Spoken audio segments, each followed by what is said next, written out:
everybody doing out there? It's To Be the Prince with Kim Calls with Black Love in the City.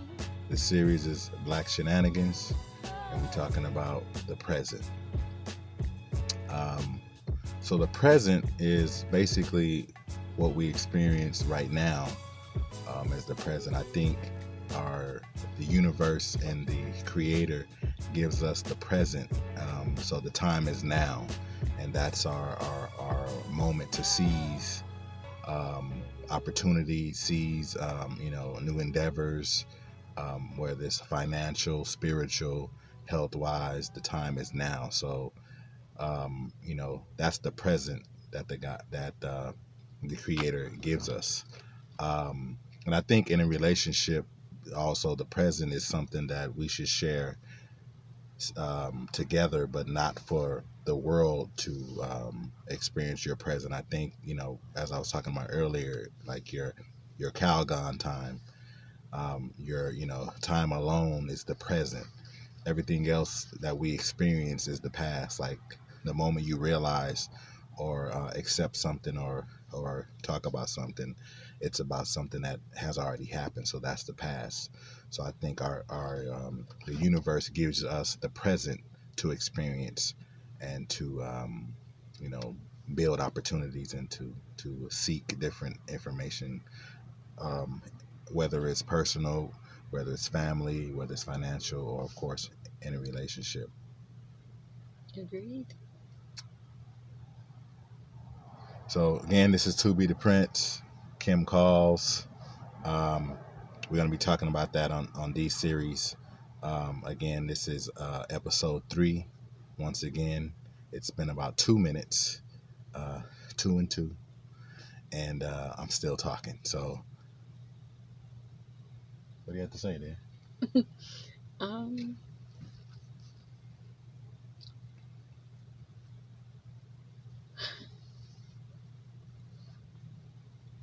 About the present. Basically. About anything. Oh, okay. Well, anything in the present. Well, like you were saying earlier about, your Calgon moments. I want to touch on that. Like I was saying earlier, your Calgon moments for me is when I first wake up. When I first wake up, I don't like to take any phone calls for at least the first 30 minutes to an hour, because I like to take that time to get my mind straight, make sure that my mind is clear so that I can be successful with my day. I was talking to you earlier and I was saying that sometimes when you take a phone call early in the morning, it kind of sets the tone for your day, kind of throws you off track, throw you off of what you have planned. Because usually we plan our days the day before.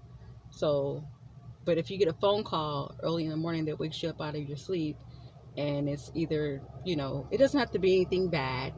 It could be something bad or good or neutral. Either way, it sets the tone for your day, whether you realize it or not. So I think it's very important to have that time to meditate and, just really get your mind right prior to starting your day. That's your Calgon time. That's your time for you and you only, not to share with anyone else. So the present is something that, taking time for yourself. And I think that could be taking time for yourself as a couple, and also taking time for yourself as an individual.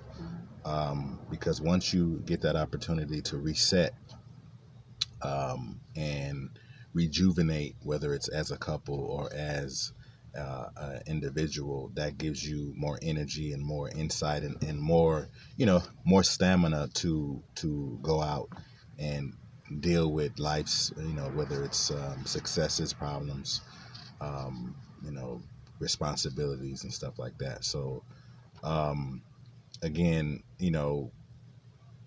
we don't really take that much time. This is us as couples, everywhere. We kind of keep going, where it's going to work, whether it's paying the bills, taking phone calls. As she said, people, she doesn't take phone calls in the morning time when she wakes up, because that's her Calgon moment. And for the youngsters out there, Calgon is when there's a commercials back in the day. What was it, soap or something like that? It was like bath Like a bath, soaps. yeah, Yeah, like a yeah, bath bubble soap yeah. where a woman would be laying in a tub, and it'll be full of soapy water, and it'll be super warm, and candles lit and stuff like that, and Yeah, then she'll lay back and say, Calgon, take me away. yeah. So we need those moments where we need those Calgon, take me away moments. So I think if you don't get those moments, in a week or two or in a whole month, I think that leads to tension. Hmm. An example, if you're emotionally stressed or tired, or as a couple, if you don't get a chance to recharge as an individual or as a couple, you're gonna react to different things that hit you in life more critical, or you'll be more burnt out. So you really won't have the patience to really think it through and deal with it. You'll just brush it off, or not really handle what needs to be handled, because you really haven't taken that time to reset yourself. It's kind of like a laptop or computer. If you keep downloading information, pictures and video games and songs and websites and stuff like that, the random access memory can only remember so much. And if you try to continue to download more stuff than it's capable of, it'll basically, the system would be bogged down or slowed down. So the process rate will be slower. So it'll take 10 minutes to do something that it used to take um, 5 to 6 seconds to do. So same thing in a relationship. If you don't reset, and if you give it too much things to remember as an individual, as a couple, you'll small problems become big. You'll start arguing about stupid stuff. You'll start, being frustrated on stuff that doesn't really make sense. So, God gives us the ability to live in the present and to enjoy the flowers, to enjoy, hey, I woke up today, to enjoy, looking at this pretty face every day. You know what I mean? Like you really got to take time to say, to appreciate those things, because if you don't appreciate those things, if you let life take control, it'll let you miss out on all the small things, which is the present. So again, the Creator gives you the present. So I'm trying to change and kind of tweak your definition of when you hear the word present. If you say in school, hey, it's such and such here today.